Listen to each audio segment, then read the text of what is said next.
मुंबई महानगरपालिका चुनाव 2026 में पैनल क्रमांक 15D से चुनावी मैदान पर उतरे भारतीय जनता पार्टी के दमदार उम्मीदवार रामचंद्र घरत ने शिवसेना के दबंग प्रत्याशी चंद्रकांत पाटिल को कड़ी टक्कर देते हुए अपनी मजबूत रणनीति के दम पर उन्हें चारों खाने चित कर अपना जादुई करिश्मा दिखाते हुए ऐतिहासिक और शानदार जीत दर्ज की है। रामचंद्र घरत ने कुल 10,873 मत प्राप्त करते हुए अपने निकटतम प्रतिद्वंदी को 2017 मतों के निर्णायक अंतर से पराजित कर विजय हासिल की। इस ऐतिहासिक जीत के साथ ही रामचंद्र घरत द्वारा भव्य महाविजय रैली का आयोजन कर उन्होंने अपनी जीत के सही शिल्लेदार मतदाताओं के प्रति अपनी कृतज्ञता व्यक्त करते हुए उनका आभार प्रकट किया और यह जीत उन्हें समर्पित की। गौरतलब है कि रामचंद्र घरत ने अपने प्रभाग के विकास के साथ ही तुर्भे गांव के सर्वांगीण विकास को प्राथमिकता देते हुए चुनावी रण संग्राम में अपना ब्लूप्रिंट जनता के समक्ष रखा था। उनके इस विकास पैटर्न को जनता ने सराहा, जिसके दम पर उन्होंने कड़े प्रतिद्वंदियों के बीच भी चुनावी रण संग्राम में अपना वर्चस्व दिखाते हुए विजय का शंखनाद किया। इस दौरान इस महाविजय रैली में पूर्व नगर सेविका विजया घरत, युवा नेता राज घरत के साथ ही भारतीय जनता पार्टी के पदाधिकारी, कार्यकर्ता और नागरिक बड़ी संख्या में उपस्थित थे। क्या हुआ कि यहाँ पे लोगों को गुमराह किया गया। यहाँ को मैं तो मेरे साफ दिल से मैंने चारों उम्मीदवार का काम किया। मैंने बड़े बड़े रैली की, रैली का खर्चा मैंने उठाया और मैं इस पैनल का मैं लीडर होने के बावजूद मैंने सारे लोगों को, चारों उम्मीदवारों को साथ में लेके काम किया। लेकिन मेरे से थोड़ी सी क्या बोले कि गद्दारी हो गई कि दो इधर न दो उधर ऐसे बोलने लगे जब। लेकिन पब्लिक सब जानती है, पब्लिक ने भर भर के वोट दिया। मेरा डैमेज किया थोड़ा वोट तो डैमेज हुआ, लेकिन उससे कोई फर्क नहीं पड़ा क्योंकि लोग मेरे साथ में जुड़े हुए हैं।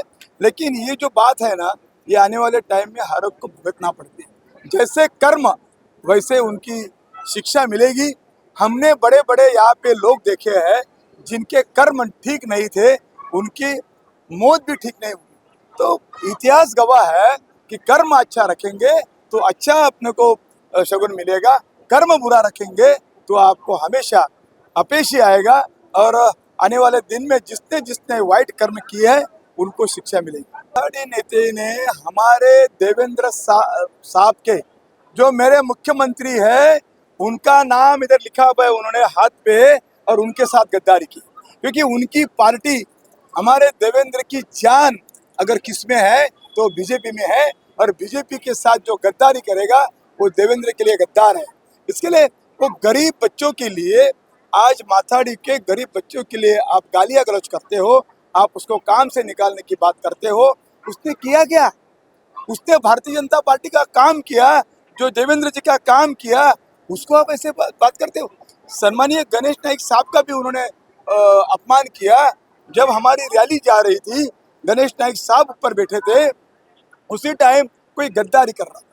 मैं ये बात बताना चाहता हूँ कि माथाड़ी जो हमारा भोला भाला माथाड़ी है, जो कष्ट करता है, जो गोनी उठाता है, उसके जो पसीने के कमाई का आप खाते हो, आपके बच्चे को पोसते हो और उनको बच्चे को ही आप तबलीग देते हो।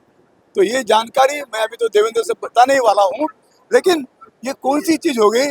हमारे देवेंद्र जी का हाथ पे नाम लिखते हो, हमारे देवेंद्र का हाथ पे नाम लिखते हो और उनसे गद्दारी करते हो। क्या फर्क पड़ा? मैं देवेंद्र का और भारतीय जनता पार्टी का सच्चा कार्यकर्ता हूँ।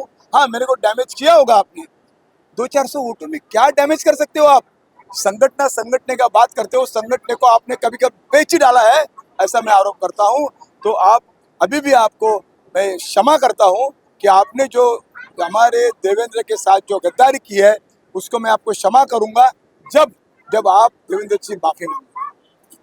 देश तो पहले स्थान पे आता है, दूसरे स्थान पे पार्टी आता है और आपकी संगठन तीसरे स्थान पे आती है, वो उनको समझना चाहिए।